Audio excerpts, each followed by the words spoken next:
I've been watching General Hospital long enough to know when a villain starts walking around town like he owns the whole place, his clock is already ticking. And folks, if you ask me, that clock is ticking real loud for Cullum right now. I'm telling you, every time that man shows up on screen lately, I get that feeling in my gut like when a summer storm is rolling across the harbor and everybody pretends the sky still looks fine. You just know something bad is coming. Now, look, I'm not sitting here claiming I got insider information from backstage or some secret phone call from production. I don't.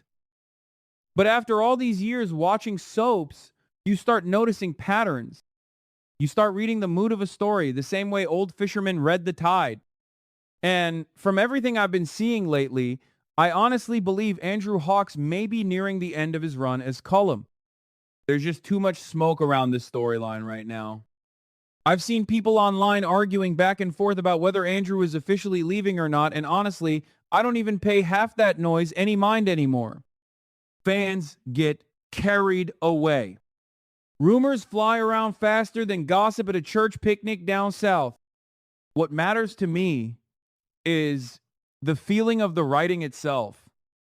The way scenes are being framed, the way Cullum keeps getting pushed deeper into dangerous territory with no real road back.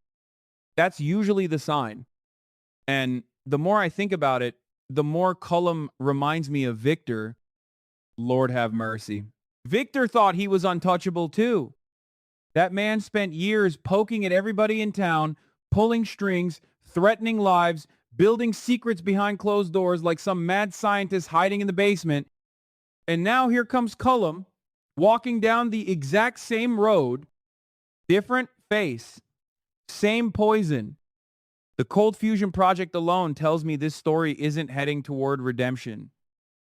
This isn't some misunderstood anti-hero situation where the audience eventually forgives him because he sheds one tear in the rain. No, sir. Cullum crossed way too many lines. When a character starts playing with something that could wipe out innocent people, the show usually makes an example out of them sooner or later. And honestly, the list of people he's hurt keeps growing like weeds after a Kentucky thunderstorm. Britt, Rocco, Jason, maybe even Danny next. Then you throw in the possibility that Cullum could be tied to Jocelyn's kidnapping through Cassius. Ooh. At that point, the man's practically painting a target on his own back. Because this town forgives a lot of sins, but once kids start getting dragged into danger, people stop negotiating.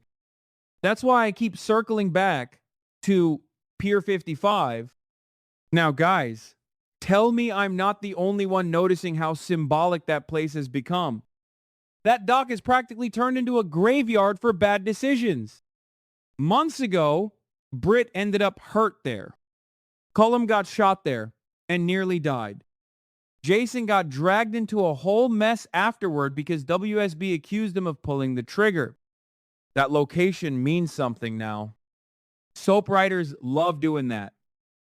They bring characters back to the exact place where their fate first cracked open.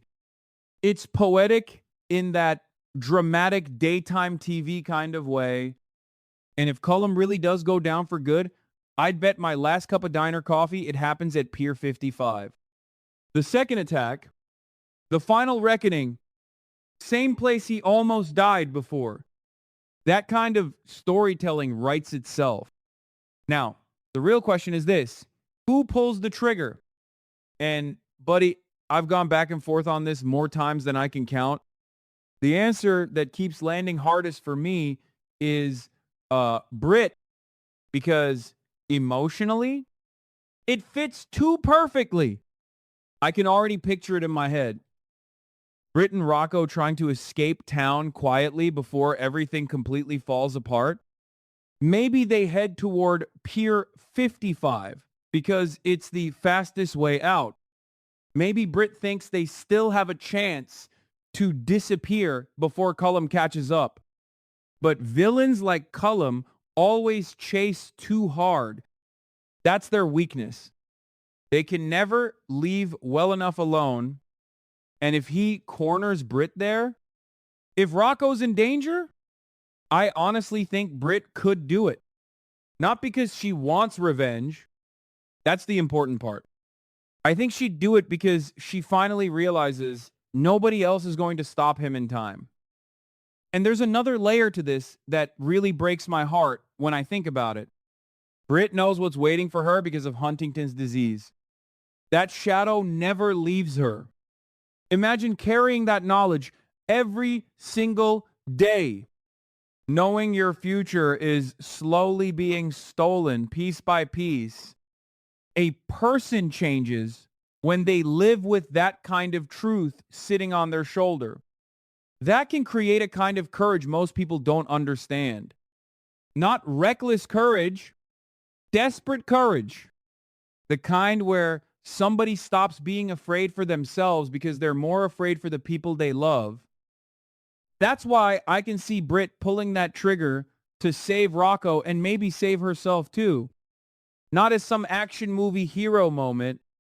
More raw than that. More painful. More human. And honestly, if the writers go that route, I think a lot of longtime viewers would feel it deep in their bones. But then there's Sidwell. Now, I know some folks immediately push back on that theory because Brit smashed the phone earlier and supposedly never contacted him.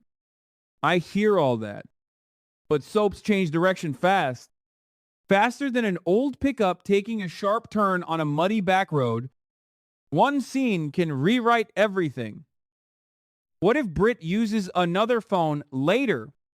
What if she finally tells Sidwell the truth about Marco?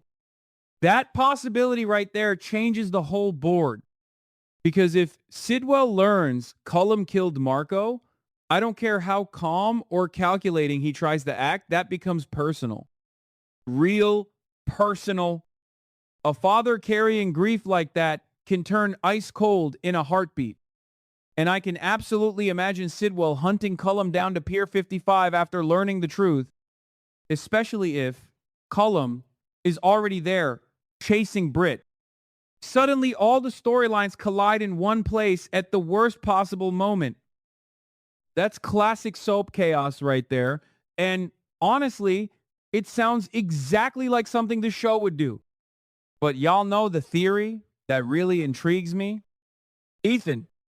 See, this one feels quieter on the surface, but underneath, it's dangerous. Because Sonny has every reason in the world to want Cullum gone. The man's threatening Rocco, maybe Danny too. And if Sonny even suspects Cullum had anything to do with Jocelyn disappearing, that's enough gasoline to start a war. Sonny protects family first. Always has. Now imagine Sonny deciding Ethan needs to prove himself. Not with words. Not with loyalty speeches. With action. That kind of order changes a man forever. I could see Ethan tracking Cullum to Pier 55, handling the situation cleanly, then wiping down the scene before disappearing into the night like some old-school mob enforcer from a 1970s crime picture. Cold harbor, wind blowing, sirens far away. Everybody left, wondering what really happened. And honestly, that would shake the town hard. Because no matter how dangerous Cullum became, his death would open a whole new mess behind it. Secrets, cover-ups, revenge, suspicion. That's the fuel soaps run on. But no matter who does it, I keep coming back to one thing. Cullum feels doomed.